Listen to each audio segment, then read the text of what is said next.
उनका जो भावनात्मक है, वॉइस रिकग्निशन है, उनसे पता चलता है कि वो एक्साइटेड है।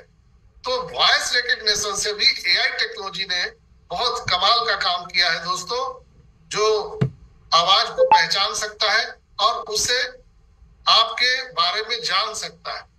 तीसरा, अगर हम बात करें बॉडी लैंग्वेज, शारीरिक भाषा भी एक अलग होता है।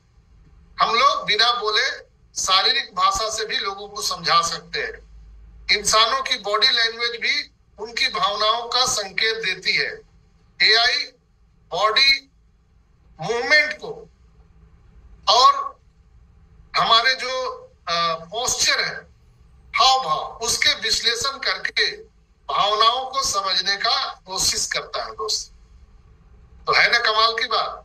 अगर आगे हम बात करें पॉइंट की, तो बायोमेट्रिक डेटा, जो हमारे बायोमेट्रिक डेटा है, जो हमारे उंगली, हमारे हथेली, हमारे जो आंखों के रेटिना है, उसका बायोमेट्रिक डेटा से भी कभी कभी एआई हार्ट रेट, हमारे जो दिल के धड़कन है, उसको भी जान सकता है। स्किन कनेक्टिविटी, ब्रेन जैसे बायोमेट्रिक डेटा का उपयोग करती है, ताकि यह अधिक सटीकता से बता सके कि इंसान किस तरह की भावनाएं महसूस कर रहा है। यानी आपके ब्रेन को भी पढ़ सकता है एआई।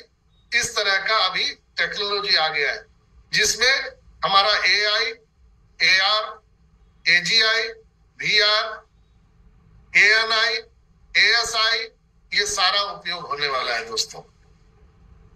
और ऑन पेसिंग इसमें बहुत बड़ा एक रिवोल्यूशन ला दुनिया को लेके आने वाला है। एआई की भावना जो है वो पहचान करके क्या हम उपयोग कर सकते हैं, आइए इस पर हम लोग बात करते हैं दोस्तों। भावनाओं को पहचानने वाले एआई का उपयोग बहुत सारे सेक्टर में किया जा रहा है। जैसे कस्टमर सर्विस में सबसे पहला, अगर दुनिया में कहा जाए तो बाप बड़ा न भैया, सबसे बड़ा रुपया। तो पैसा माल कैसे आएगा? जब बिजनेस होगा, बिजनेस। और बिजनेस के लिए क्या चाहिए? कस्टमर चाहिए। और कस्टमर अगर अच्छा आए तो उसके लिए कस्टमर अच्छा, गुड कस्टमर सर्विस चाहिए, ग्राहक सेवा चाहिए। तो उसमें इसका बढ़िया योगदान हो रहा है। कंपनियां एआई का उपयोग करके यह समझ सकती है कि इसका उपयोग ग्राहक फोन या चैट के जरिए बात करते समय कैसा महसूस करते हैं और उनका प्रतिक्रिया क्या है। इसके अनुसार वो टारगेटेड ट्रैफिक को लाने में मदद करते हैं। यानी गजेंद्र भाई को क्या चाहिए, उनको क्या पसंद है, ये सारी बातें हम इसके माध्यम से कर सकते हैं। आपको मालूम है कि यहाँ पर ऑटोमेशन में ट्रैफिक आने वाला है और हमारे मिस्टर एस का जो कन्वर्जन रेशियो है वो दुनिया में सबसे ज्यादा है। सॉरी।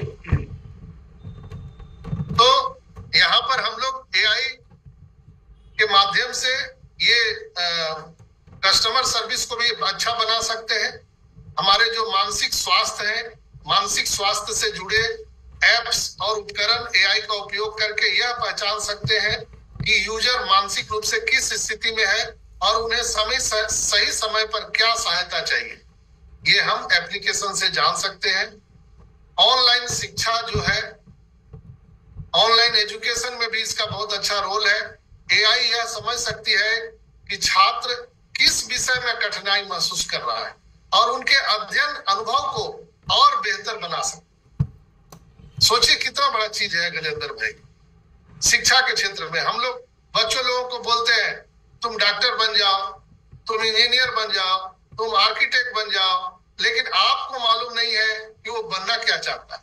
और कभी कभी बच्चे लोग खुल के बोल भी नहीं पाते हैं कि वो क्या चाहते हैं।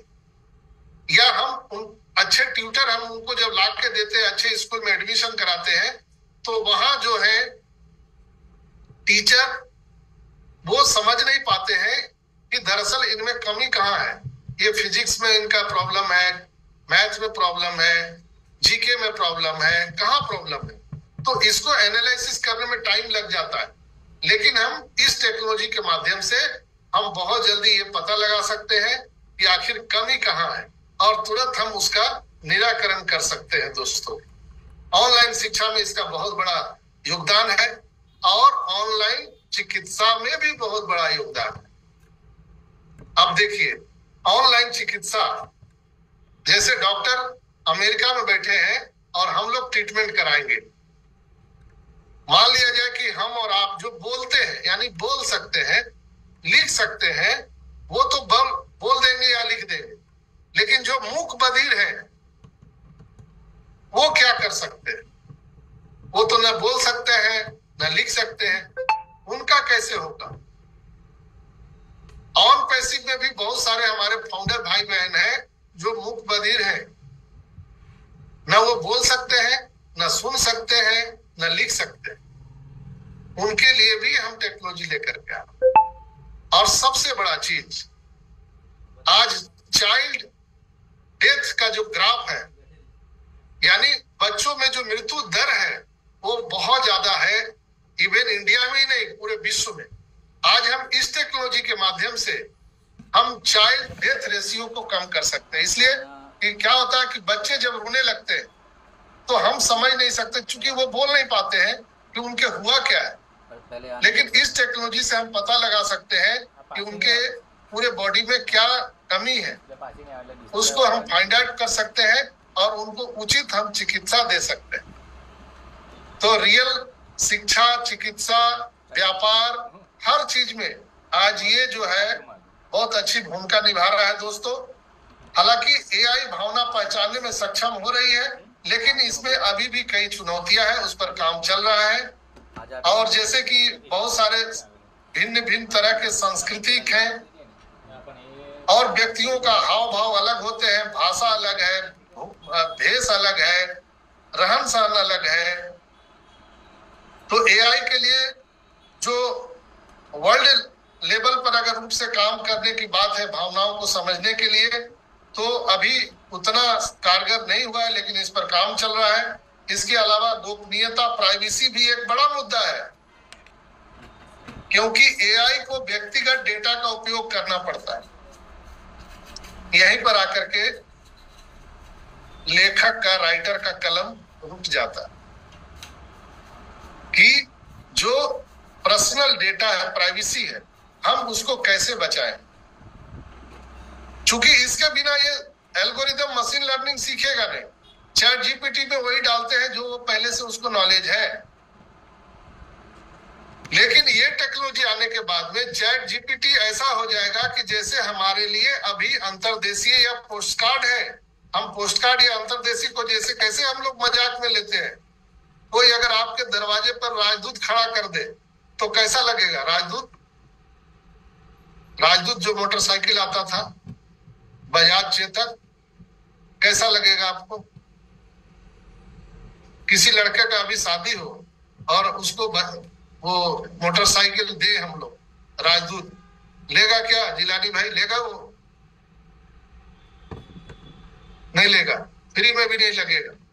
आप उसके दरवाजे पर लगा के भी नहीं भाग सकते हो। तो ऐसी कमोबेश स्थिति चैट जीपीटी की होने जा रही है। चैट जीपीटी अभी तो आया ही बाजार में, लेकिन मैं आपको अपने अनुभव के द्वारा बता रहा हूं, बहुत जल्द चैट जीपीटी को लोग ओल्ड समझने लगे, इसलिए कि नई टेक्नोलॉजी आ रही है। जब ये आप आने वाले टाइम में एआई एंड इमोशन रिकग्निशन को जब मार्केट में पूरी तरह से आप देखेंगे, तो ये सारी जो ओल्ड है ये चीजें चली जाएंगी, नई चीजें मार्केट पर आ जाएंगी। दोस्तों, भावनाओं को पहचानने के लिए एआई का अद्भुत टेक्नोलॉजी विकास में बहुत कारगर सिद्ध हो रहा है। इंसानों के साथ मशीनों के संवाद को और अधिक व्यक्तिगत और प्रभावी बना सकता है, लेकिन इसके साथ साथ इसे समझदारी से उपयोग करने की भी जरूरत है, ताकि इसका गलत उपयोग ना हो और प्राइवेसी को सुरक्षित रखा जाए। यहाँ पर अंडरलाइन कीजिए अजय।